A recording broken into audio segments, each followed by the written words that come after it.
Om Swastiastu. Om Swastiastu. Namo Buddhaya.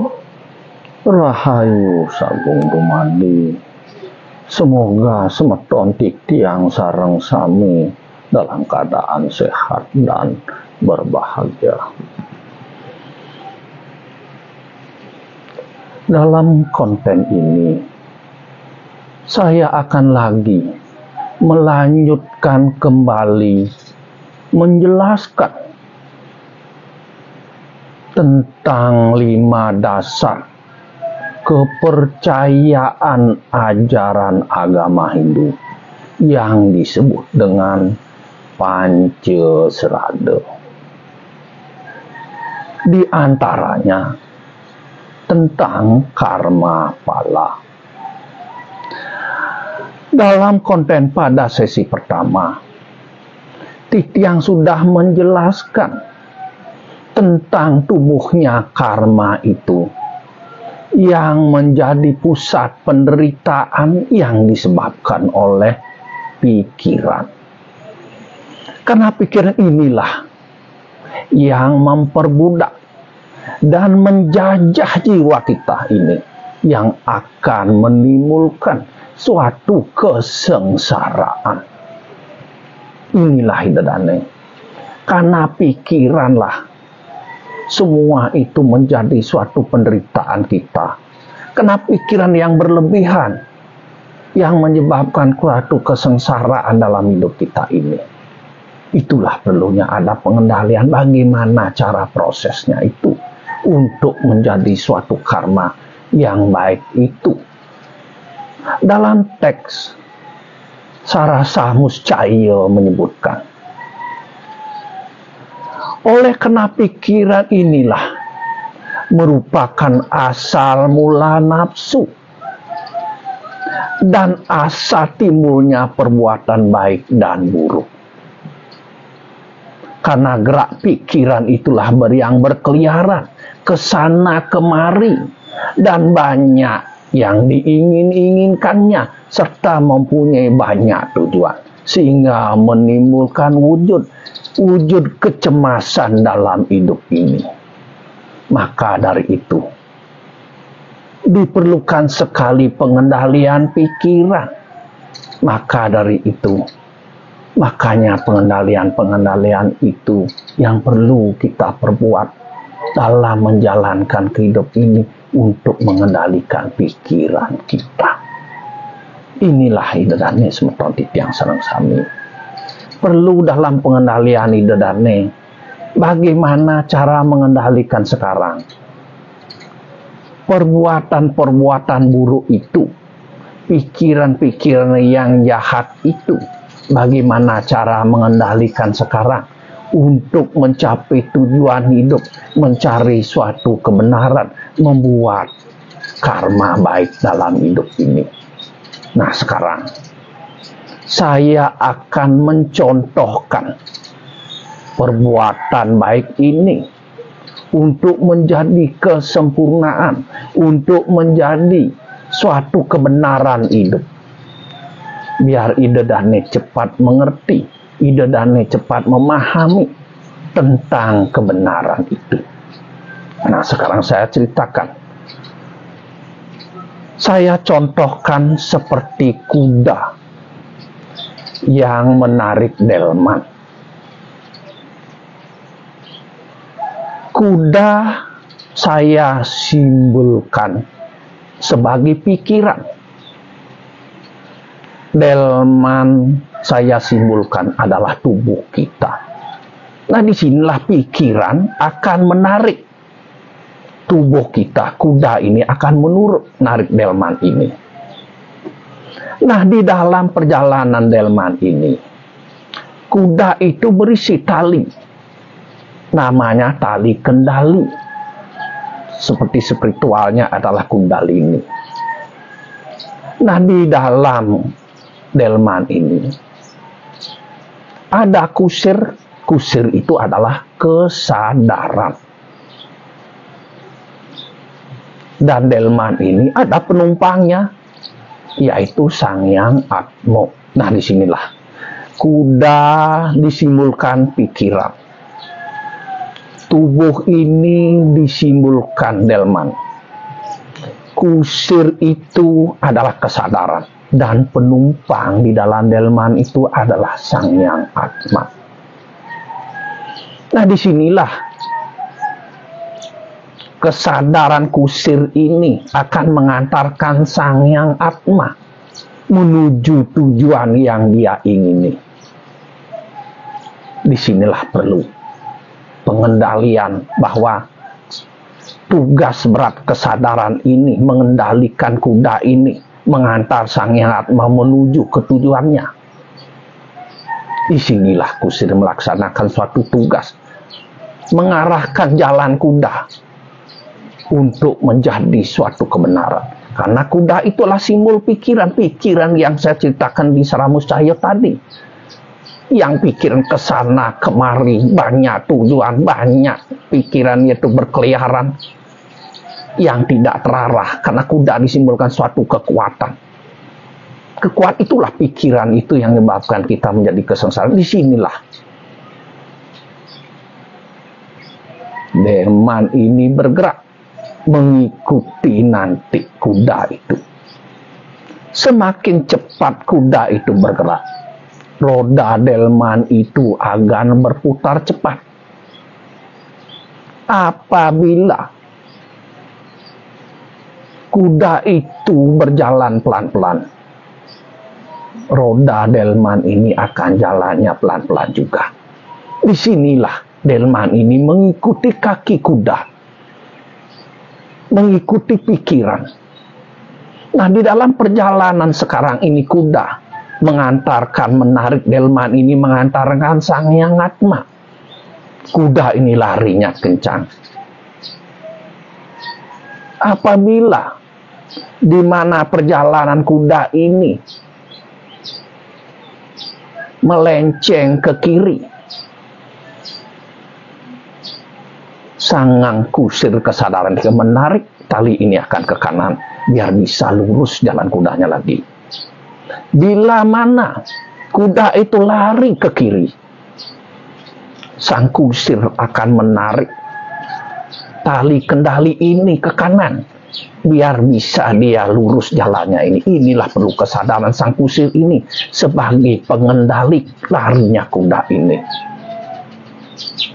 Inilah untuk bisa mencapai tujuan kehidupan ini, mengarahkan pikiran kuda ini, mengantarkan, menarik delman ini menuju penumpang Sang Hyang Atma ini, menuju yang diingini, menuju kembali ke rumahnya. Disinilah perlu pengendalian. Betul, tuh kesadaran ini yang dibutuhkan untuk mengantar pikiran menjadi suatu kebenaran. Di dalam perjalanan kuda ini, untuk mencapai suatu tujuan kebenaran, untuk menginginkan suatu proses mengantar Sang Hyang Atma penumpang ini, kuda itu dicamuk, kuda itu dipecut oleh sang kusir ini dengan 5 kesadaran. 1, dipecut dengan pengetahuan.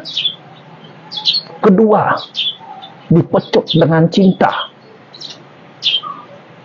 3, dicamuk dengan keadilan. 4, dicamuk dengan pengabdian. Dan yang 5, dicamuk oleh kesabaran. Disinilah sang kusir ini mencamuk dengan 5 dasar kebenaran ini. Dasar-dasar kebenaran ini. Dengan pengetahuan, dengan cinta, dengan keadilan, dengan pengabdian, dengan kesabaran. Itulah.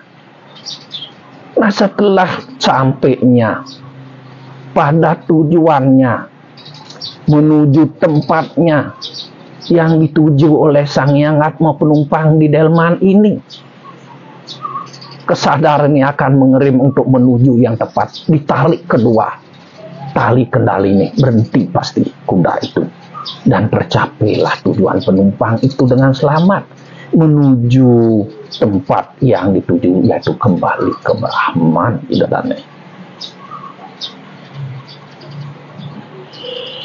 Nah, di dalam 5 dasar kebenaran ini, Idodane pasti pernah mendengarkan, pernah menonton, bercerita tentang bagaimana Drupadi bertanya kepada Krishna, kenapa saya dihidupkan seperti ini? Kenapa cobaan saya begini? Dan untuk apa saya dilahirkan seperti ini? Bagaimana ujangan Krishna memberikan petunjuk-petuah kepada Drupadi itu, Dewi Drupadi itu, saudara. Krishna bilang, kamu tidak pernah perlu berbicara hal itu lagi. Sebelum kamu akan membahas itu, kenali dirimu sendiri dulu. Siapa dirimu? Nah, begitu dia menyuruh Drupadi. Drupadi menjawab, siapa diriku ini? Nah, disinilah Sang Krishna memberikan wejangan kepada Drupadi. Sang Krishna menyebutkan, setiap manusia adalah rupa dari Sang Kuasa. Tapi tidak seorang pun tahu tentang itu. Di dalam abu tersembunyi bara api. Di dalam pengabaian itu tersembunyi sang jiwa.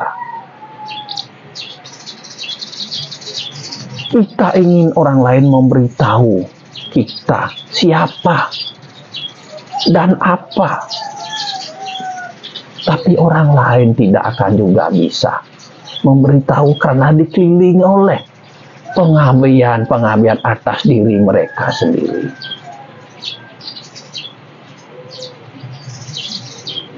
Dia yang tidak mengenal dirinya sendiri tidak akan bisa memberikan tahu tentang siapa diri kita ini.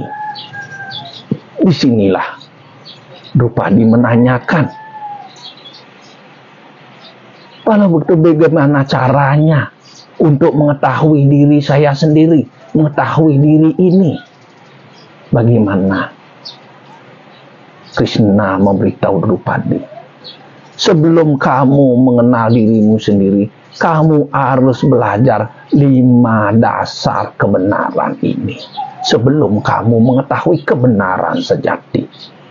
Disinilah diberikan oleh Krishna 5 dasar ini, kebenaran itu, yaitu pengetahuan, cinta, keadilan, pengabdian, dan kesabaran. Inilah 5 dasar kebenaran itu menuju kesempurnaan, menuju istilahnya kebenaran hidup, mencapai tujuan hidup.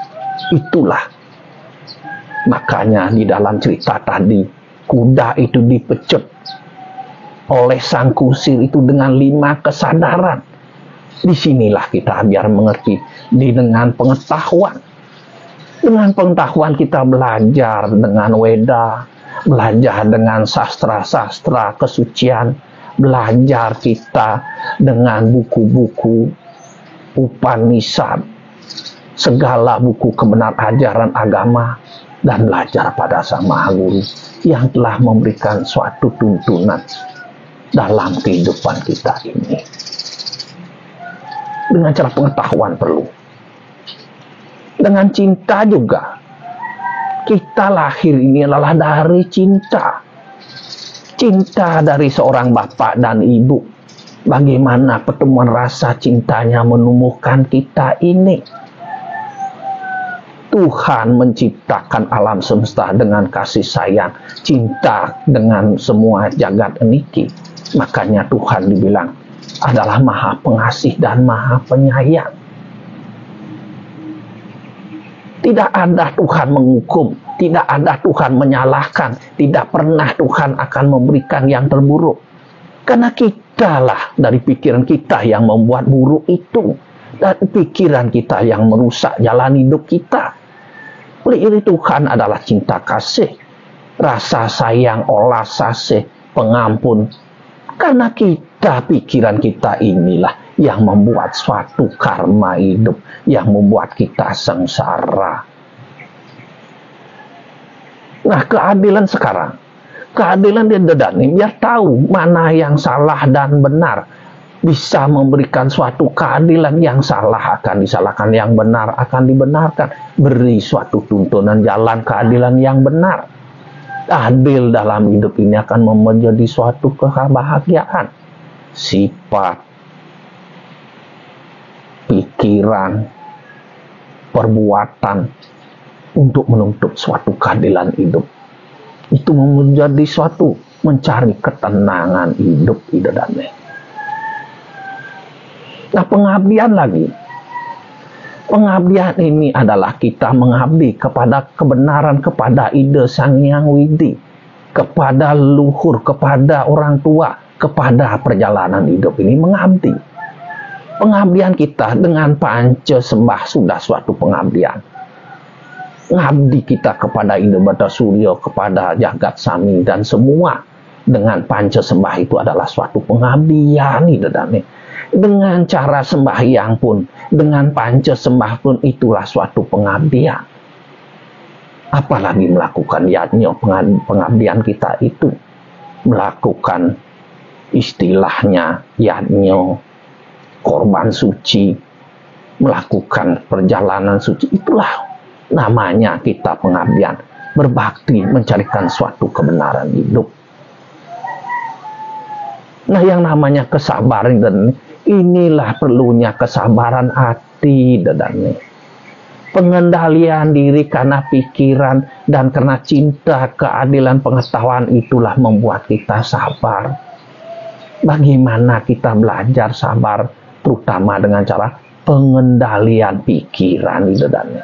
Kendalikan dengan kesadaran yang tinggi dalam hidup ini. Belajar dengan sabar membuat suatu tuntunan hidup yang benar, akan benar, yang salah akan tetap. Suatu proses kehidupan kita ini menuntut jiwa kita biar sabar, menjadi ketenangan hati, menjadi suatu tuntunan hidup kita menjadi bahagia. Walaupun kita sedikit, walaupun kita tidak menjadi suatu beban yang begitu berat, tapi kesabaran penting idadane. Bagaimana jiwa dan hati yang sabar akan menyebabkan suatu tuntutan pemargi dalam menjalani karma baik dan karma buruk ini.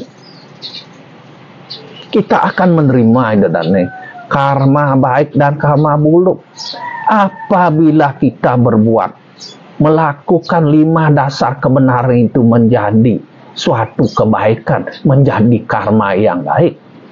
Apabila kita lepas daripada 5 dasar kebenaran ini, kita akan menderita, menjadi karma buruk, menjadi sengsara, menjadi penderitaan. Itu akan kita dapati sebagai hukum karma, sebab dan akibat itu. Apapun yang kita tanam, itu yang kita dapati. Itulah hukum karma idadane. Dalam perjalanan ajaran kita ada 3 bagian karma yang harus kita lakukan, yang harus kita terima suatu proses kehidupan itu, yaitu 1, sancito karmo palo. Yang kedua, prarabdha karmo palo. Dan yang ketiga, kriyomano karmo palo. Nah, yang disebut dengan sancito karmo palo Itu proses daripada karma yang dulu, Idodane.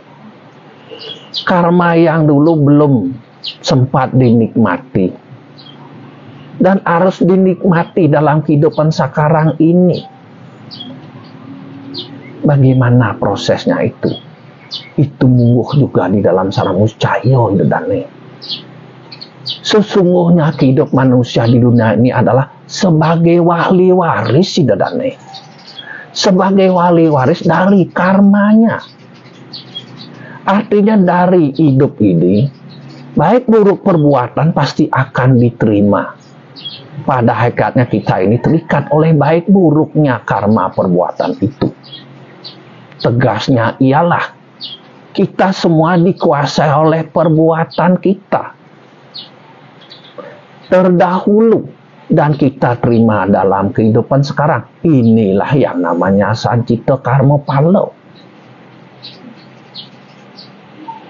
Nah, contohnya Idodane sampun berbuat dalam kehidupan kita lahir ini, dalam kehidupan buat baik, rajin maturan, medano punyo, berusaha pengendalian pikiran, memberikan bantuan pada orang-orang yang tidak mampu, menuntun keluarga dengan baik, rajin disuruh belajar berdoa dan rajin sembahyang, berusaha disuruh berbuat baik, tapi kenyataannya dalam hidup dan tetap menemui kesengsaraan, tetap menemui kedukaan, tetap menemui kekecewaan dalam hidup. Nah, inilah Idodane menyadari bahwa itu proses itu adalah dari sancita karma palo, dari perbuatan kita terdahulu karma yang dulu harus kita nikmati dalam hidup sekarang niki. Idodane tidak boleh putus asa. Karma-karma yang baik yang telah Idodane lakukan sekarang dengan beriatnya, dengan berdano punyo, dengan melakukan tuntunan hidup, karma semua ini akan Idodane dapati apabila Idodane kembali punarbawa berikutnya. Inilah yang Idodane bisa bawa. Tidak boleh Idodane putus asa. Inilah suatu karma, bukti bahwa Idodane pernah berbuat salah dulunya.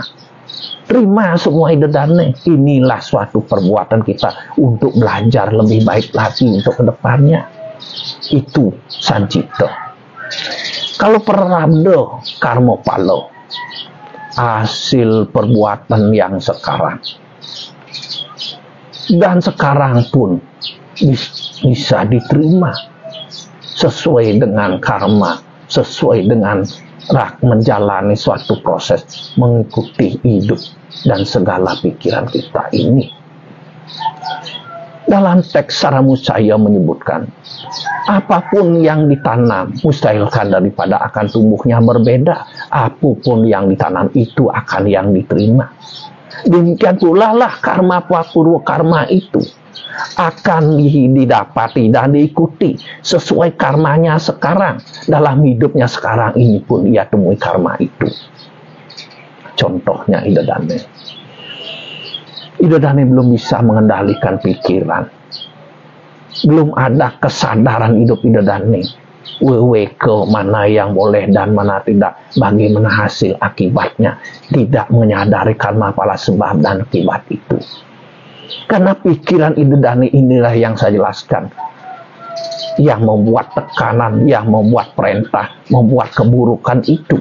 Idodane melakukan. Keinginan memiliki orang lain. Kekayaan orang lain. Baru Idodane inginnya memuaskan hidup, memuaskan nafsu sadripu triguno ini.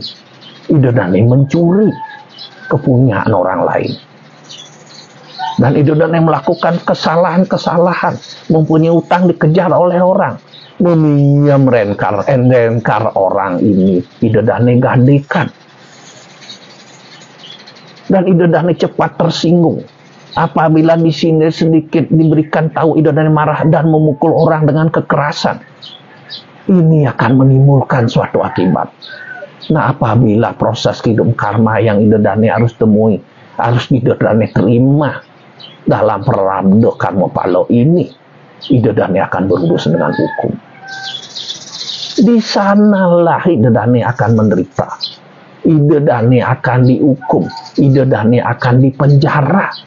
Bagaimana penderitaan kita? Keluarga kita, anak istri kita, nama baik kita. Di mata masyarakat, bagaimana kekerdilan dan kekotoran jiwa kita ini. Inilah Prarabdha Kriya Marna namanya.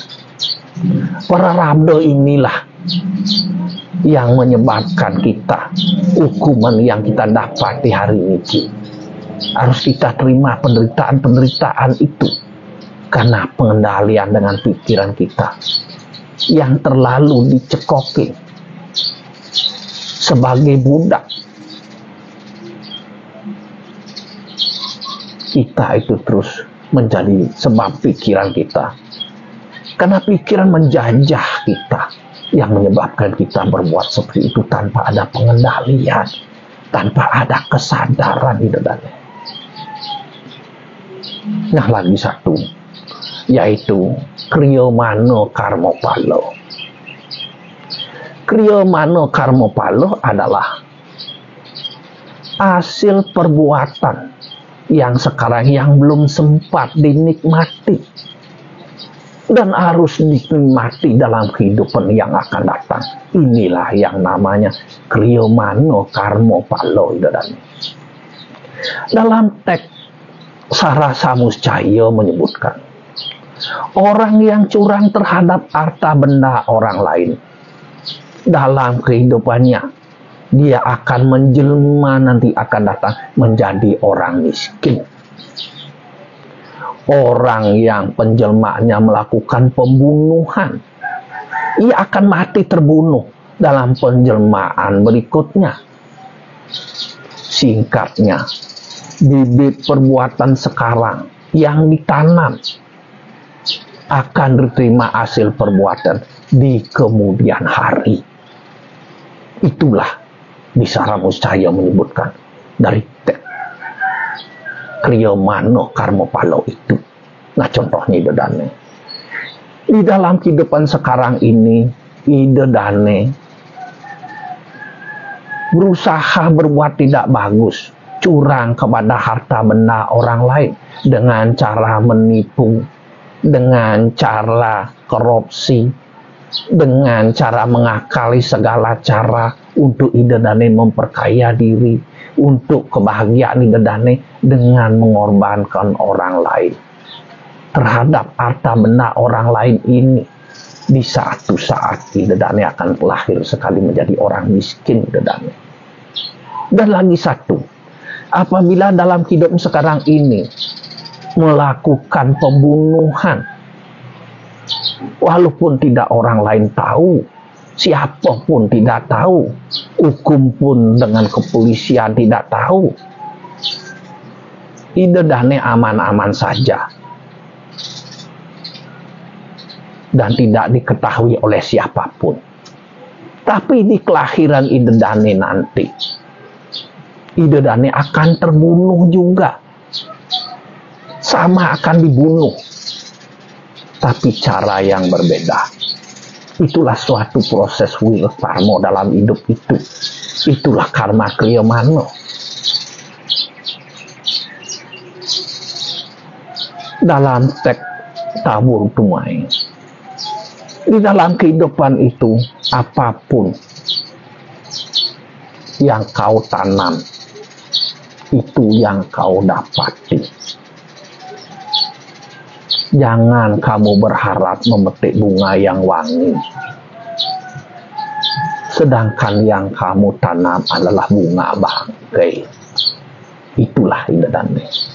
Itulah perlu pembelajaran diri. Inilah suatu karma pala. Dengan dasar-dasar inilah kita belajar idedane. Belajar kita hidup. Bagaimana kita belajar dengan baik. Bagaimana cara pengendalian diri.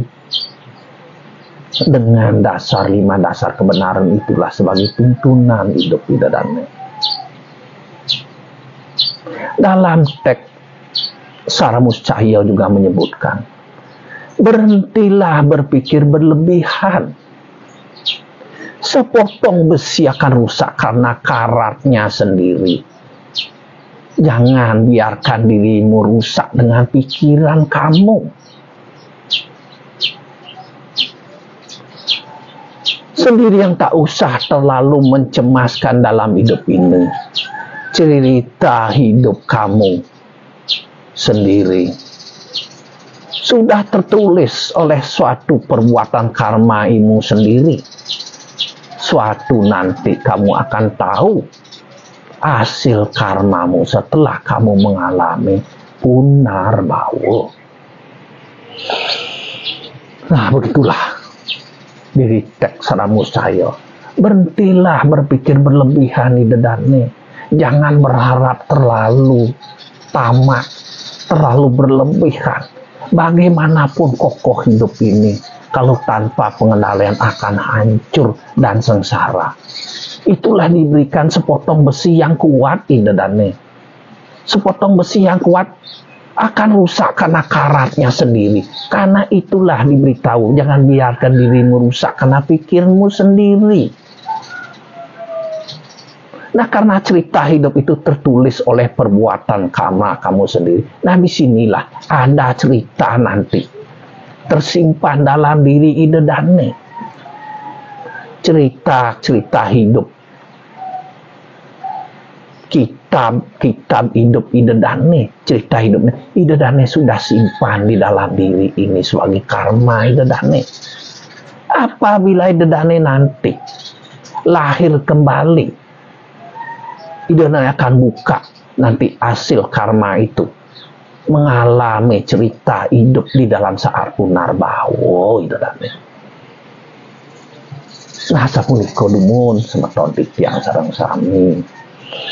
Titiang puputkan cerita karma pala ini sampai deriki kirang langkung minekadi atur tekali penjelasan titiang niki titiang lungsur dan sinampura. Nanti titiang jelaskan pada sesi berikutnya tentang punarbawa. Titiang mungkin titiang puputin antuk pramosanti beruyan titiang sareng kirang langkung karena sinampura. Om Santi Santi Santi.